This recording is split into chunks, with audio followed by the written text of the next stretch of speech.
welcome to Horror Librum. I'm your host, Alaric Blackthorne. Make yourself comfortable in the chair and don't be alarmed by the dark and mysterious objects surrounding you.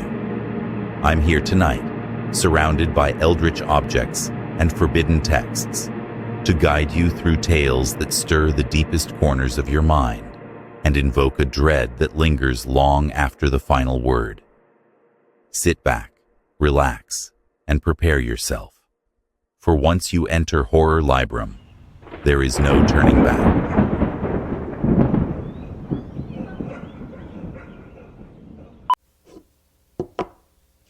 I present to you an object that holds more than just the echoes of the past. What you're looking at is an ordinary audio recorder, or so it seems. Its buttons are worn, the casing scratched, as though it's been clutched in the hands of someone desperate to capture something that shouldn't exist. It was found abandoned in an empty house, a place where the walls whispered secrets no one should hear. What was once just a tool for documenting sounds became the witness to something far more sinister. Tonight, I offer you the story behind this device, a tale of obsession, of dread, and of echoes in the walls.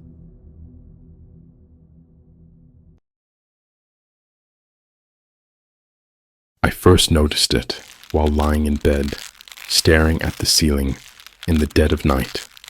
The faint scratching, like tiny claws scraping the inside of the walls. It was subtle, almost easy to dismiss, but it became a nightly occurrence.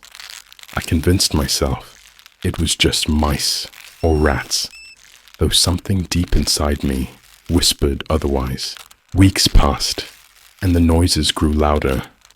The scratching turned into muffled whispers, barely audible, as if a voice were trapped behind the plaster. I strained to catch the words, but they slipped away like smoke. I thought I was losing my mind. Every night, the same sequence. The scratching, the whispers, and my racing heart. One night, I decided to investigate.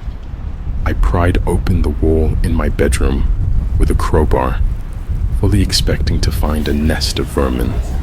Instead, I found nothing. No rats, no mice, just the dark void of the wall's interior. But the noises persisted, now louder than ever. They seemed angry, like I had disturbed something best left alone. Then the dreams began. In my dreams, I walked through a house identical to mine, but wrong in subtle, terrifying ways. The rooms were too long, the ceilings too low, and the shadows, they moved. I would wander through that nightmare version of my home, following the whispers, always just out of reach, and always there was something behind me, just beyond my vision. Watching, I'd wake up drenched in sweat, the whispers in my ears, the presence lingering. The line between waking and dreaming blurred. I began to see shadows out of the corner of my eye, flickering just as I turned my head.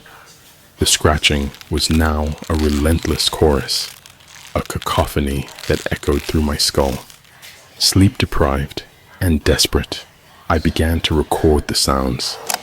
Maybe if I played them back, I could make sense of the whispers. I listened to the recordings over and over, trying to decipher the voices, and that's when I heard it. The voice wasn't coming from the walls at all. It was mine. On the recording, my voice, distorted and twisted, repeated words I had never spoken, things I couldn't have known.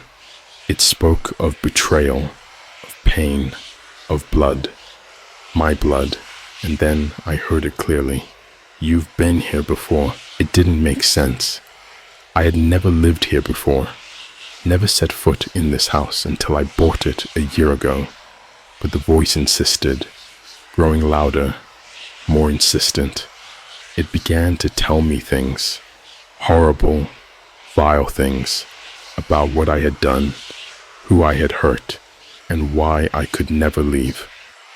I became obsessed with the recordings, playing them at all hours, hoping to find an explanation.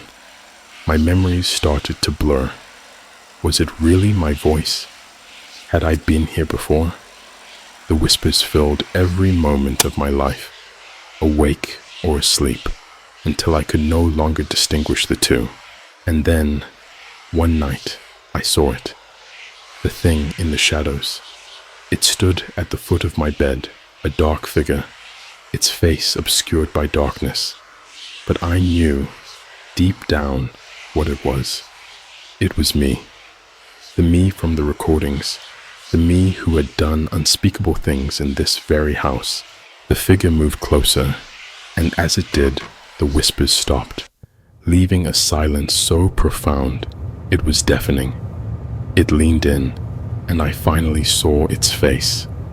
My face, twisted with hatred, madness, and something else. A realization. I wasn't the one hearing the whispers. I was the one whispering. I had been trapped in these walls, doomed to repeat my sins every time a new occupant disturbed my resting place. My memories had been taken, twisted into this false life, this false hope of escape, only to be shattered when I realized the truth. I am the echo in the walls.